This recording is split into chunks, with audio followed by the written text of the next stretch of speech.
Sanibonani, welcome back to enye video. Ngiyabonga kakhulu ukuthi ungene. Thank you very much. Ngicela ke usubscribe mangaba subscribe le channel, please do so. Subscribe, like video, share video as well. Kanti ke nama ads mangaba ayadlala ke during the video, ngicela ungawaskip, avumele adlale. Ngiyabonga kakhulu guys. Asikhulumeni ngalo baba ukuthiwa ke ubulewe you guys. Ukuthiwa ke ngubaba uThatho Mosolankwe. Ubulawe ngokusa nje kwangolesithathu which is namhlanje, so ukusa kwanamhlanje. Kubulewe lo baba lo you guys wase North West. Uthi umphakathi wangale guys hayi ngeke ushaqike ngempela you guys kubulawa lo baba obelwela ezomphakathi but usathuthumela nje ngempela umphakathi wase Lomanyaneng Lomanyaneng eMahikeng kulandela ukuhlasela kwesishoshovu ke somphakathi esingumelapho wendabuko uThatho Mosolankwe. So imibiko yaqala ke iveza ukuthi ubaba uMsolankwe uhlaselwa abasola abangaziwe ekhaya lakhe ngokusa kwangolesithathu nje bamdubula ngentululwane ezinhlamvu. Guys kubulawa kwabantu kuningi nowadays nje abantu baphela nkosami ngabe kwenzakalani. Kuthe lo baba kubulawa nje you guys besanda ukukhipha isimemo ezinkundleni zokuxhumana memo umphakathi kuba ke uhlangana esitolo sendawo ngolesibili oluzayo ukuzobhunga ke ngezinto ezithinta ukubuyisa umnotho womphakathi ezandleni zawo. So ukhulumela amaphoyisa eNorth West uCaptain Majang Skalki uqinisekisile ke isehlo lelicala selidluliselwe ophikweni oluphenya amacala okubulala nobugebengu ezifundazweni. Amaphoyisa anxusa amalungu omphakathi angaba nolwazi ke ngabasolo kuba basondele ngaphambili. So ngibone utrend udaba lwalo baba you guys uThatho Mosolankwe kuthiwa ke bavele bamhlasela abantu ekwakhe you guys bamdubula bambulala. So bafethu nje abantu sebebulawa nje ngathi izinja kwenzakalani kodwa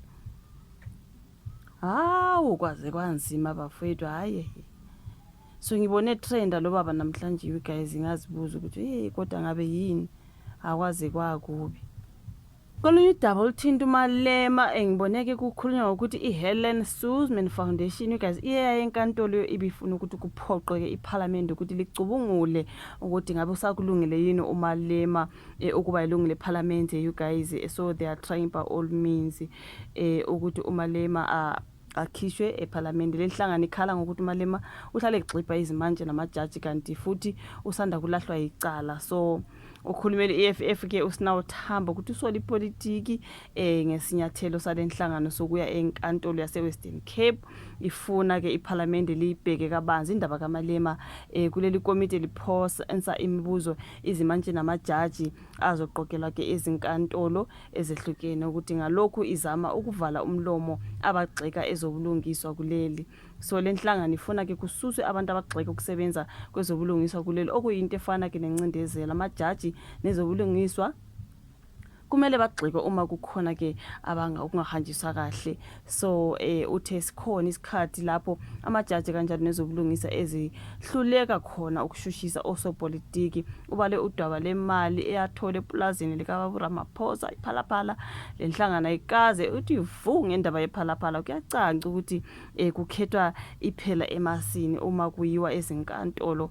Umeli walenhlangano Advocate Jason White ekhulumela neSABC uthe ziningi izikhawu lapho uMalema elahlwa khona amacala ezinkantolo futhi babona nje engakulungeli ukuba ingxenye yaleli committee laseParliament. They want him out.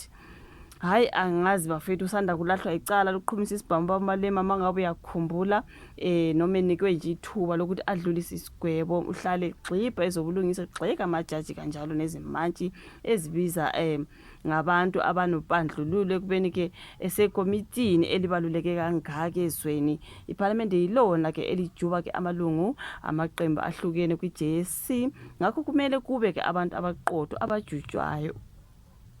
So uthenga lesi sinyathelo ke abazami ukunqumela iParliament ukuthi ijube bani kwiJSC. Bafuna ukuthi wonke amalungu akwiJSC ahlale ebhekwa indlela aziphethe ngayo. Sifuna iParliament libheke ukuthi usakulungile yini ukuba ingxenye yekomiti uJulius Malema. Hayi ngeke kunzima. uMalema wakhwela wadilika ke emantshini uThwaneti Olivia mangabe uyakhumbula eyamgixabeza ngeminyaka emihlanu laphana ke edabeni lakhe lokuqhumisa isibhamu engqungqutheleni EFF yango 2018. Wasola nemantshi ngokuba nobandlululo, wayisola futhi ngokuba ilungu leAfriForum. Nzima yilona daba ke bethi bazama by all means to get rid of Julius Malema, bathi hayibo kanjani ukufanele yini ukuba ilungu leParliament. Siphethe siminye kunzima bafethu lona daba ke luka Julius Malema. Kuthiwa isikhwele yadilika ke i-EFF laphana phezu kwe-Helen Suzman Foundation ngokuya kwaye enkantolo befuna ukuthi kuphoqwe iParliament ukuba ke icubungule udaba lolo lukaMalema. That is what I can see on this publication iSolezwe bebekhuluma ngalolu daba ke. Angazi ushovo lwakho comment section, like, subscribe, share mntakaba ufake naleya notification bell yakho on so that you do not miss any upload. Okay, asibonane ke sayo. Bye.